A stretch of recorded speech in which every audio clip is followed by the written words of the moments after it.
Hey guys, this is Dave with Gazaudio, and today I'm going to be reviewing two Moondrop devices, the Moondrop Evo Bluetooth ear hooks and the Moondrop,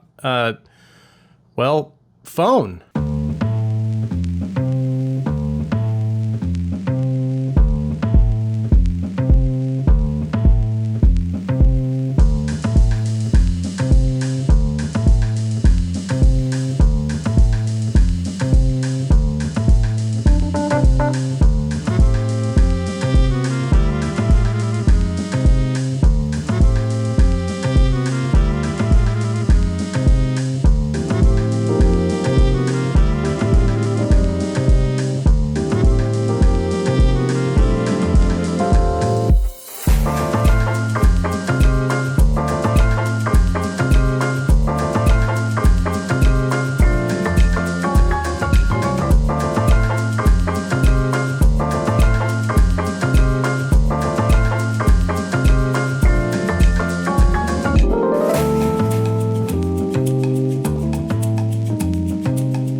So since I have two devices I have to go over, this is going to be more like a mini review, and I'll try to make sure and cover the main points, but the focus with each of these devices, of course, will be on sound quality because, well, that's what's most important to me and I think to you as well. We'll go ahead and start with the Evo. These are priced at $89 and they have an ear hook style design.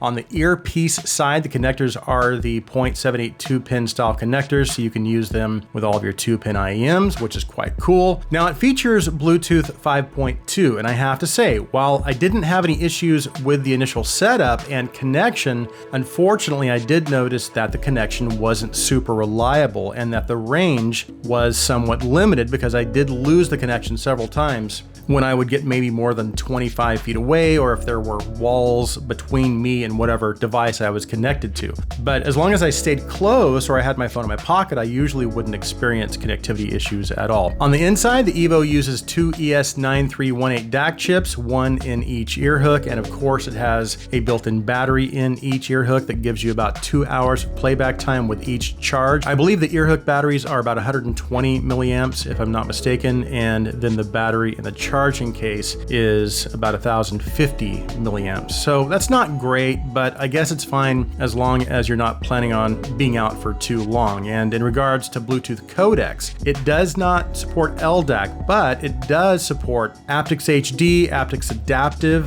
aptX TWS Plus, which I've never heard of, and then regular aptX, AAC, and SBC. It also gives you basic touch control functions and of course calling functions as well, which I did test and everything seemed to work pretty well, although the mic quality isn't that great. Now on the sound side, so as Bluetooth devices go, I would consider the general sound quality of the Evo to be good. And I don't normally start with comparisons, but since I need to get through this quickly, I think this approach might facilitate that. So its general Bluetooth sound quality is good. And while it does still have many of the typical limitations that you might expect with Bluetooth, it is still competent. And I feel that its general sound quality is comparable with most of the other TWS style Bluetooth devices I've tried around this price range. That being said, I don't think it can compete with some of the other Bluetooth dongle style DACs like the BTR5,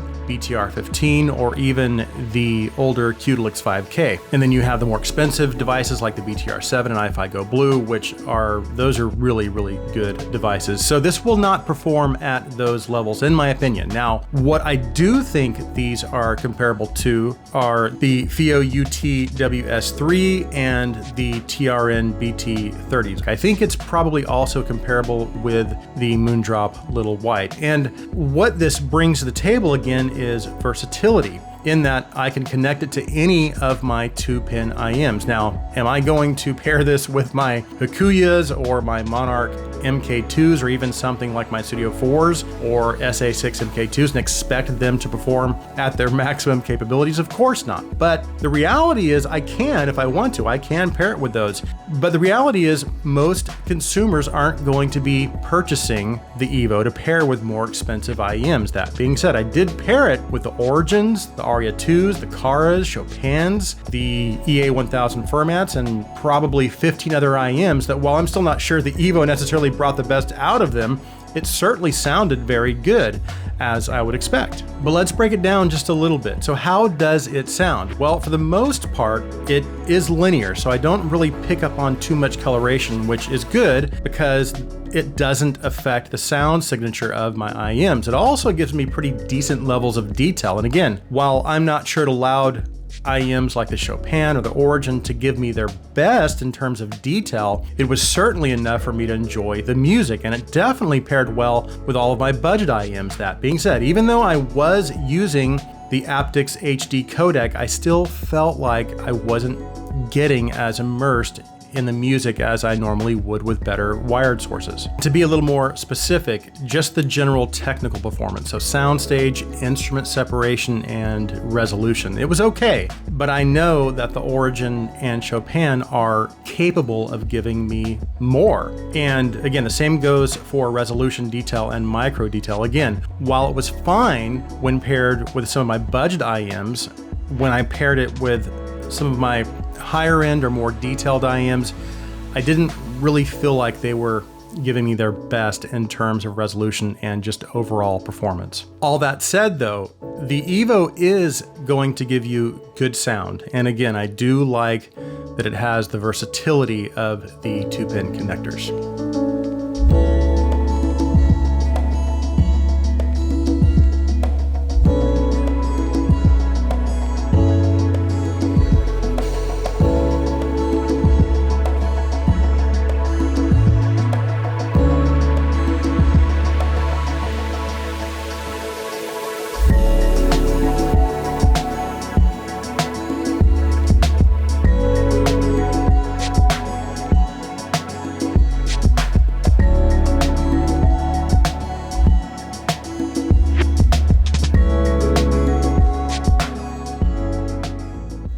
Okay, so next we have Moondrop's new phone/DAP, the Miad01. And this was tough for me because it's both a phone and a DAP, and I could spend an hour just going over the phone features, but the fact is I am very limited on time, so I'll go over some of the main phone features, but I also want to make sure and leave plenty of time to talk about the sound. So the price of the Miad01 is $399, and yes, again, it is a fully functioning phone, and I actually used it as my main phone for nearly 3 full days.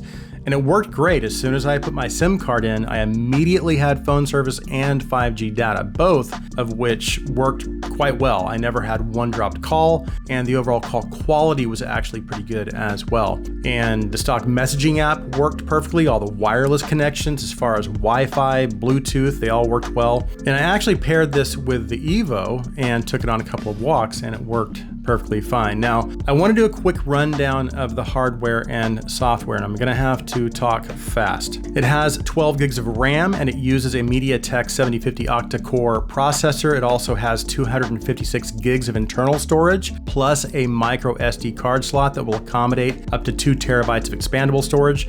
Now, you might want to exercise caution before you put a micro SD card in the slot, because I do know of at least a couple of people that have had their SD cards rendered basically unusable. I didn't have that issue, thankfully, but again, you just want to make sure you maybe use a spare if you have a spare first. It has a beautiful 1080p 6.7-inch OLED screen with curved edges. It also has a 5,000 milliamp battery, which is actually really great. The battery life on this thing is ridiculous because I was using it pretty heavily throughout the day, again, both as a phone and listening to IEMs out of the 4.4 output, and at the end of the day, I still had 40 to 50% battery life left. So as far as my general usage of the Miad01 as a phone, it functions really well, and the battery life again is excellent. Now on the software side, the Miad01 uses Android 13 with a custom interface made specifically for this device. It does come with a Play Store app, so you can basically install any application you want. Now here is where I should probably point out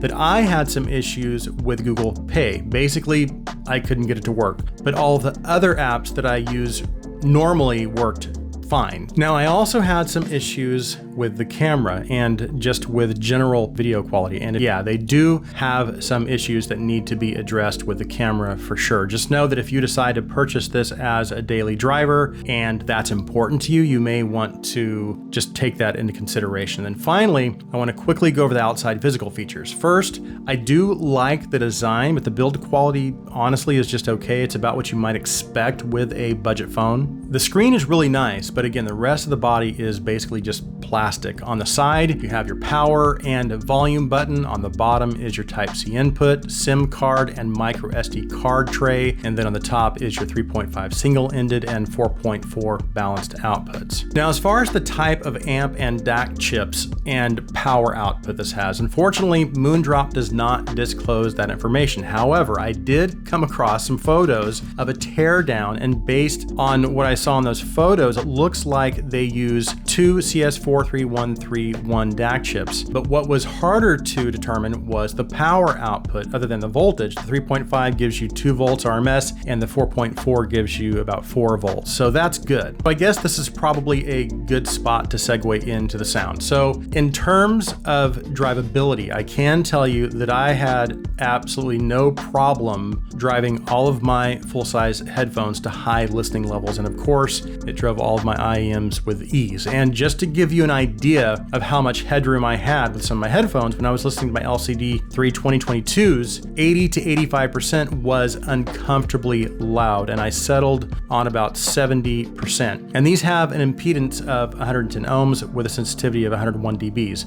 Now with my RES Stealths, it was about the same. Those have an impedance of 32 ohms and a sensitivity of 94 dBs, and I was settling on around 70 to 75% volume. But beyond that, it did start to become just a little bit uncomfortable. Now, I also tried my FIO FT3 350 ohm version and the Civica SV023s, which those are 300 ohms. But the thing is, both of those are pretty sensitive, so they're not necessarily hard to drive, but it did drive those very nicely, probably at about 70% as well. So unless you have some really hard to drive headphones, I don't think you're going to need to worry about reaching good volume levels. So that's what's nice about having that higher voltage level output. Now, as to whether or not it was able to drive my higher end headphones to higher volume levels and maintain consistently good sound, I would say, generally speaking, it was about as good as a good mid-tier dongle as